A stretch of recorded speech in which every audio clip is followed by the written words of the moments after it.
There's a name Audrey Hepburn kept returning to in the final months of her life.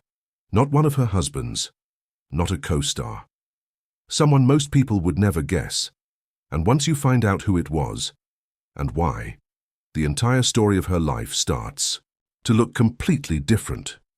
Most people picture Audrey Hepburn and see the little black dress, the long gloves, the effortless grace.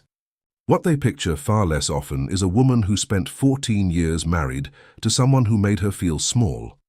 His name was Mel Ferrer.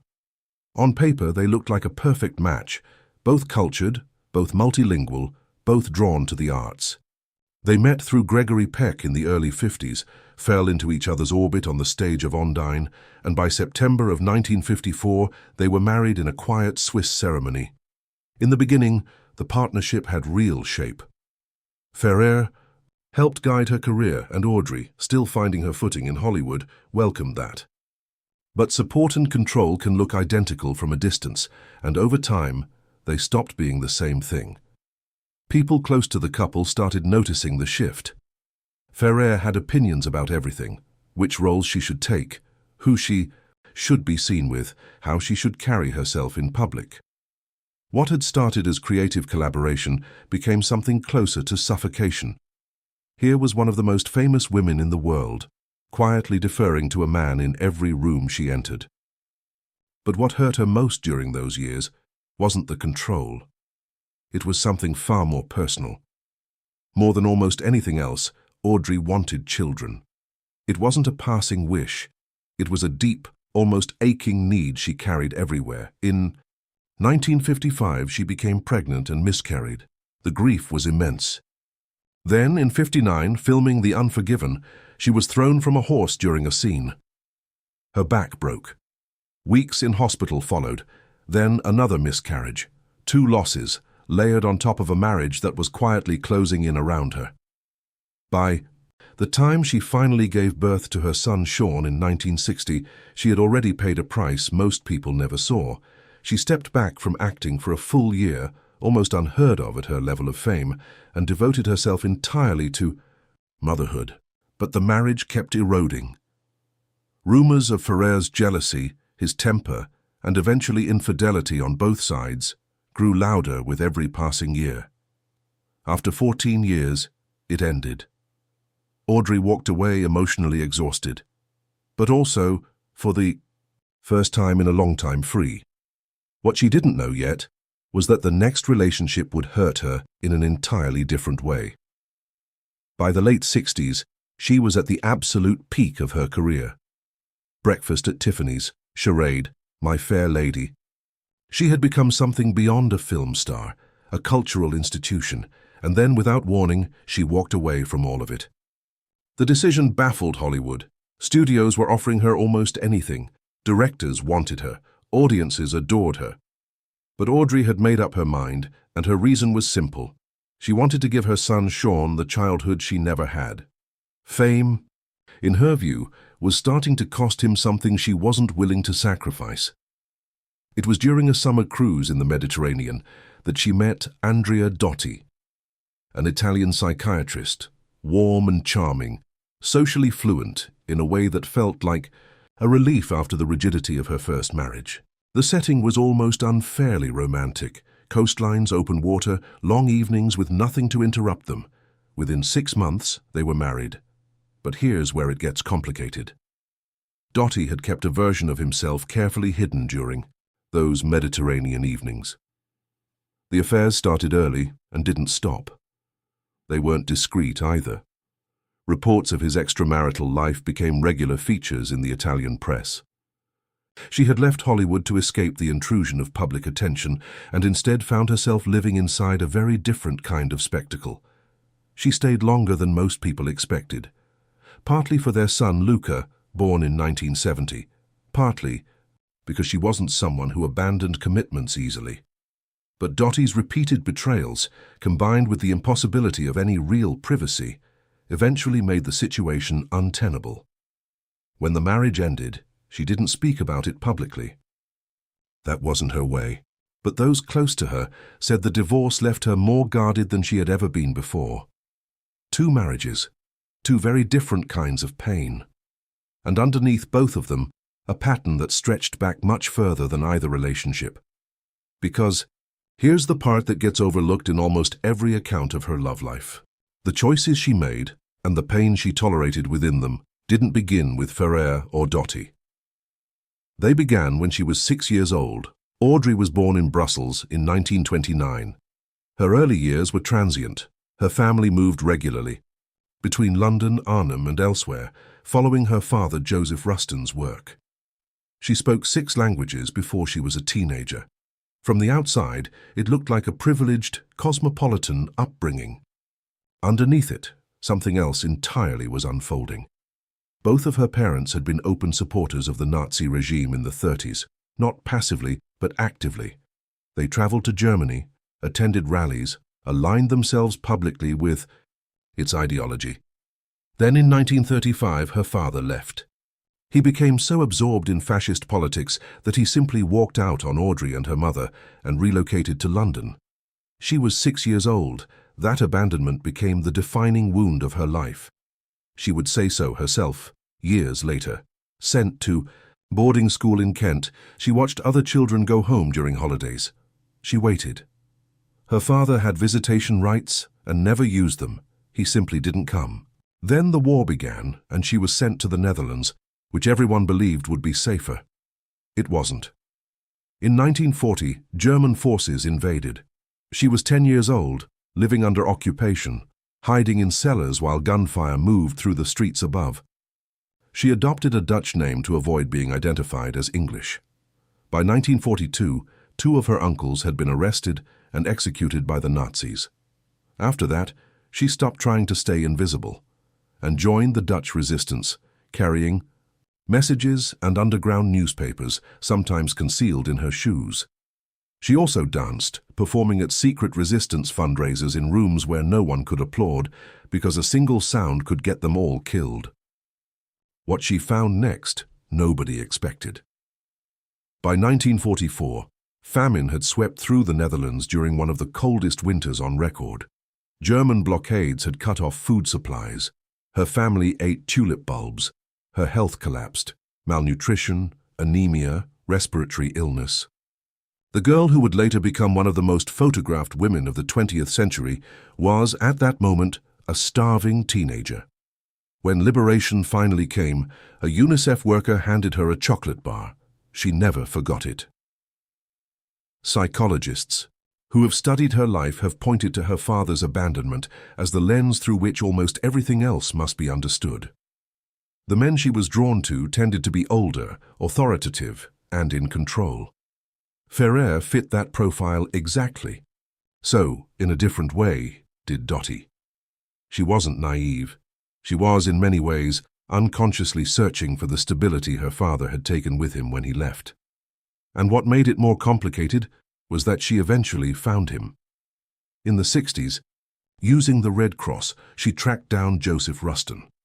He had been living in Dublin since 1939, the same year he had driven her to the airport and sent her away. She approached the reunion hoping for something: warmth, acknowledgement, some form of repair. What she found was a man who offered almost nothing. He was distant, indifferent. The reconciliation she had carried in her imagination for decades simply didn't happen. She forgave him anyway. More than that, she supported him financially for the rest of his life. That detail says more about Audrey Hepburn than almost any film she ever made. But before her 2 marriages, before all of that, there was William Holden. It started on the set of Sabrina in 1954. The atmosphere was already tense before filming began. Humphrey Bogart had wanted the role to go to his wife, Lauren Bacall, and when the studio chose Audrey instead, he made no effort to hide his resentment. Holden responded to her in the exact opposite way. From their very first interactions, he was drawn to her completely. The chemistry between them wasn't manufactured. It was real, and everyone on set could feel it. He fell hard. He asked her to marry him. Audrey said no. And the reason was not complicated, but it was final. She wanted children, and Holden had already had a vasectomy. That was not something she could set aside. She felt something real with him, and she walked away anyway. because she had learned early and painfully that wanting someone and trusting them with your entire future were two entirely different things. After the divorce from Dottie, Audrey surprised people who expected her to return to the screen with renewed force. Instead, she went quiet, deliberately, completely quiet. She moved to a farmhouse in Tolochenaz, Switzerland, a place she called La Paisible. The name translates simply as the peaceful one. She turned down major roles. She avoided the social circuit. She tended her garden, walked her dogs, cooked meals. Neighbors later recalled that she was simply a neighbor, someone who said, "Good morning" at the market and didn't need to be anything more. And then Robert Wolders came into her life. They met at a charity auction in the late 70s. Wolders was a Dutch actor and businessman who had recently lost his wife, the actress Merle Oberon, to illness. Their first meeting was quiet and unremarkable. He invited her somewhere shortly after. She declined. She had work. But the following day, she reached out and suggested they meet for a drink. That drink became a conversation that lasted hours. The conversations became daily phone calls. And the phone calls became something neither of them had anticipated. What they built together was not glamorous. That was precisely the point. Both had lived through enough loss, enough public exposure, enough relationships that had asked them to perform a version of themselves. What they offered each other was simpler than anything either had known before: steadiness, respect, and a shared preference for the unhurried and the real. They never married formally. Audrey didn't feel the need. She introduced him as her husband, not because the paperwork existed, but because the commitment, in every way that mattered to her, was already complete.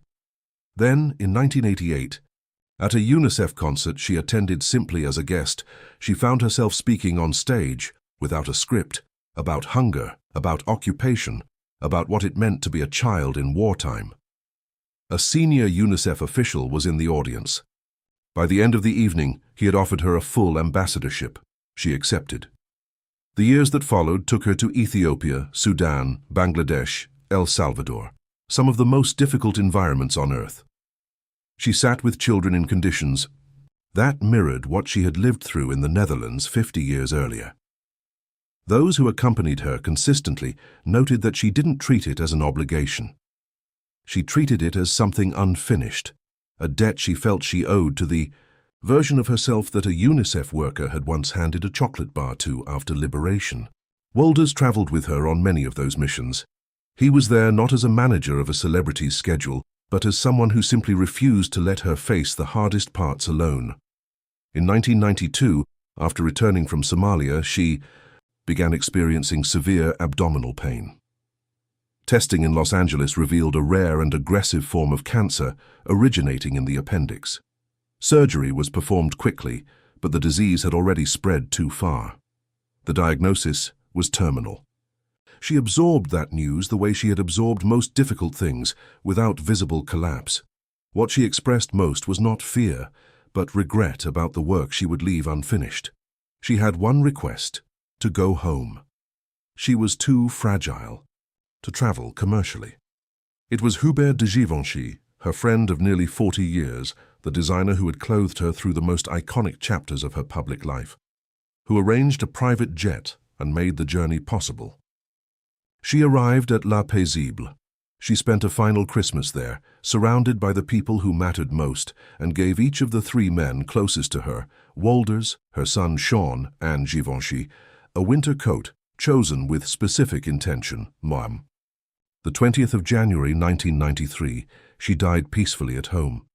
Her funeral was held at a small local church in Tolochenaz. Gregory Peck, her co-star from Roman Holiday 4 decades earlier, the man who had insisted she receive equal billing when she was entirely unknown, read one of her favorite poems. Her former husbands were present. Her sons were present. Wolders stood among them. So who was the man she named? After everything, 2 marriages, Holden, Dottie, all of it, who was the one Audrey Hepburn never truly got over? It wasn't a romantic partner. That's the part most people get wrong. It was her father. Not in a sentimental way, not in the simple way someone misses a person they loved. In the way a wound that never fully closes continues to shape everything around it. Joseph Rustin left when she was 6. He didn't visit when she waited at boarding school during the holidays. He sent her to the Netherlands believing it would be safer, and when she ended up in the middle of a war zone, he wasn't there. When she finally found him through the Red Cross decades later, living quietly in Dublin, he greeted her reunion with indifference. She had built an entire emotional mythology around a man who had almost nothing to offer her when she finally stood in front of him, and she still forgave him. She still sent money. She still carried him. In interviews from her final years, she returned to him with a consistency that struck those who knew her well, not with bitterness. She wasn't built for sustained bitterness, but with a kind of unresolved wondering. What had he been thinking when he left? Whether he had ever felt her absence the way she had felt his. Whether somewhere inside him there had been something that simply couldn't be expressed. She never got a satisfying answer. He died without giving her one. Those who have studied her life most closely, biographers granted access to personal. Correspondents, people who knew her in Switzerland, have made the case that every major romantic decision she ever made traces back to that original absence. The older men, the authoritative figures, the willingness to stay in relationships, long past the point they had stopped working. Even her devotion to UNICEF, specifically to children in crisis, children who had lost the structures they depended on, carried the shape of something deeply personal. She once said that the best thing you could leave your children was the feeling of being loved. It was a simple statement. But given everything she had lived through and everything she had spent her life searching for, it was also something far more than that. It was the thing she had needed most and received least. And she spent the rest of her life, through her parenting, her relationships, and ultimately her humanitarian work, trying to give it to others. Robert Wolders, who knew her better, in her final decade than almost anyone, said afterward that what struck him most about Audrey was not her beauty or her talent, it was her capacity for forgiveness. Not the easy kind, the kind that requires you to keep loving someone who gave you almost no reason to. She never stopped loving her father. She never stopped grieving him either. And in that paradox, that long, unresolved grief for the first man who was supposed to stay, is perhaps the truest thing anyone has ever said about who Audrey Hepburn really was.